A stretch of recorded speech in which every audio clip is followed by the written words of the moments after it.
নমস্কার বন্ধুরা, আশা করছি সকলে খুব ভালো আছো। আজকে আবার চলে এসেছি তোমাদের সাথে পার্ট 2 তারাপীঠ ভিডিও শেয়ার করতে। তো পার্ট 2 বলতে সকালবেলা তারাপীঠে পুজো দেওয়ার পর আমরা বিকেলবেলা চলে গেছিলাম কিছু সাইট সিইং করতে। তো সাইট সিইং করার জন্য আমরা দুটো টোটো ভাড়া করেছিলাম। যেহেতু আমরা 8 জন ছিলাম তাই দুটো টোটো ভাড়া করে নিয়েছিলাম। দুটো টোটো ভাড়া করে আমরা চলে গেলাম সেখান থেকে সাইট সিইং করার জন্য। এবার আমাদের টোটো ভাড়া পড়েছিল 250 করে, মানে টোটাল 500 পড়েছিল। তো তোমরাও একটু দরদাম করে নিও, তোমাদেরও ওরকমই পড়ে যাবে। তো তারপর আমরা শুরু করলাম। প্রথমে একটি পুকুরের সামনে নিয়ে যাওয়া হলো, যেখানে বলা হচ্ছিলো ওটা সম্ভবত চৈতন্য স্তূপ বলে বলা হচ্ছিলো, যেখানে নাকি স্নান টান করা হতো, মানে ওই চৈতন্যদেবরা স্নান করতেন। তারপর আমরা চলে গেলাম চৈতন্যদেবের মন্দিরে। এখানে দেখো ভেতরে আমরা ঢুকছি। ভেতরে ঢুকে এখানে মন্দিরটা ছিল, ওখানে যেহেতু দোল উৎসব ছিল সেই কারণের জন্য ভেতরে খুব সুন্দর দোল পূর্ণিমা, মানে রং খেলা হচ্ছিল, সবাই খুব আবির খেলছিল, গান হচ্ছিল, কীর্তন হচ্ছিল। এটা হচ্ছে পুরো ভিউটা। ওইদিকে বিল্ডিংয়ে হয়তো ওরা ওখানে থাকছে, আর এটা হচ্ছে মন্দিরের প্রথম ভিউটা। তো চলো ভেতরে গিয়ে একটু দেখে নিই কী কী আছে এখানে। জায়গাটা অনেকটা বড়, যদিও জনসংখ্যা খুব অনেকটাই ছিল, এরকম নয় যে খুব কম ছিল। তো আমরা সবাই মিলে ভেতরে যাচ্ছিলাম। তবে খুব শান্ত পরিবেশ, আমার তো খুব ভালো লেগেছে। তবে ভেতরে এখানে কিছুটা কীর্তন হচ্ছিল। সাউন্ডটা আমি মিউট করে রেখেছি, যে কারণের জন্য তোমাদেরকে সাউন্ডটা শোনা যাচ্ছে না। ওখানে দেখতেই পাচ্ছ শ্রী শ্রী চৈতন্য মহাপ্রভুকে দেখা যাচ্ছে। এটা হচ্ছে হলঘরটা, যেখানে তোমাদের হলঘরটা একটু ঘুরিয়ে দেখালাম যে কি কি আছে ভেতরে, কতটা কি আছে। তো ওখানে কিছু গুরু গোসাইদের ছবি দেওয়া ছিল, যেটা আমি ক্যাপচার করার চেষ্টা করেছি। এরপর হচ্ছে আমরা এখান থেকে বেরিয়ে গেছি। আমার মা বাবা এখানে খুব আনন্দ করছিল। তারপর আমরা কিছুটা এগিয়ে এসে এইদিকে পথ ধরে চলে যাচ্ছিলাম। ওর পাশে কোনো একটা মন্দির আছে, সেই মন্দিরটা দেখতে। তো আমরা সেদিকটা যেতে যেতে দেখলাম এখানে অনেক জায়গায় রেস্ট্রিকশন ছিল, যে ভেতরে গিয়ে ছবি তোলা যাবে না বা ঠাকুরের ছবি তোলা যাবে না। এই দোকানগুলো দেখো, খুব সুন্দর জিনিসপত্র আছে। এই ছোট ছোট দোকানগুলো দেখে তো আমার খুব আনন্দ হচ্ছিল। অনেক জায়গায় খুব রেস্ট্রিকশন ছিল যে অনেক কিছু তোলা যাবে না। এটা একটা বিদ্যাপীঠ, যেখানে আর কি বিনামূল্যে গরিব শিশুদের শিক্ষা দেওয়া হয়। তো তারপর এখান থেকে হেঁটে চলে গেলাম ওই সামনের ওই মন্দিরটা দেখতে।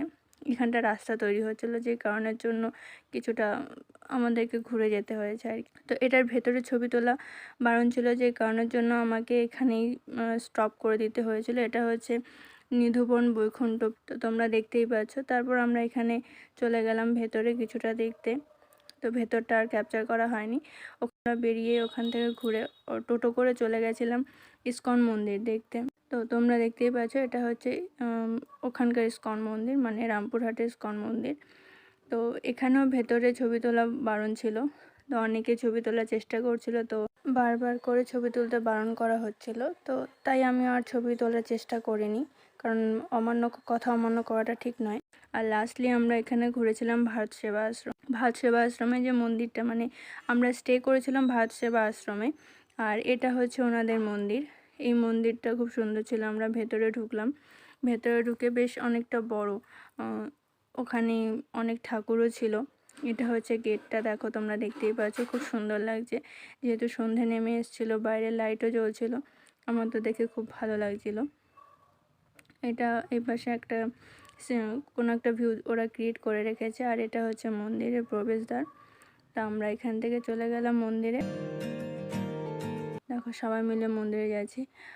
আর অবশ্যই আমরা যখন মন্দিরে যাই তখন কি ভক্তি ভরে যায়, যাতে আমরা সেখানে ঢুকে ঠাকুরকে প্রণাম করতে পারি, তার কাছে কিছু প্রে করতে পারি, সেই হিসেবে আমরা ভেতরে ঢুকি।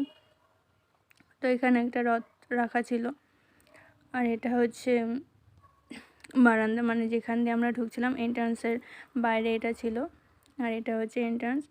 ভেতরে ঢুকিয়ে দেখো এখানে অনেক বড় হলটা, কিন্তু খুব শান্ত ছিল। হয়তো অনেক ভিড় হলেও জায়গাটা এতটা শান্ত ছিল যে আমার খুব ভালো লাগছিল। তারপর আমি তোমাদেরকে ভেতরটা একটু ঘুরিয়ে দেখালাম। এখানে সব ছবি রাখা ছিল গুরু গোসাইদের, প্লাস কী কী আছে ওনাদের তার বিষয়ে বৃত্তান্ত হিসেবে ওরা একটা ফ্রেম করে রেখেছে।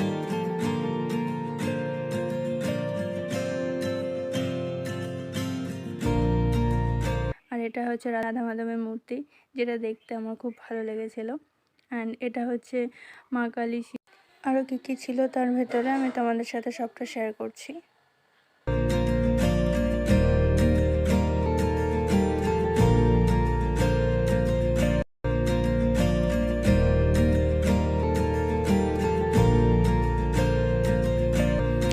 ভিডিওটি ভালো লাগলে সবাই লাইক শেয়ার কমেন্ট করো, আর অবশ্যই আমাকে সাপোর্ট করো, খুব খুব সাপোর্ট করো, যাতে আমি পরবর্তীতে আরও ভালো ভালো অনেক ভিডিও তোমাদের সাথে শেয়ার করতে পারি।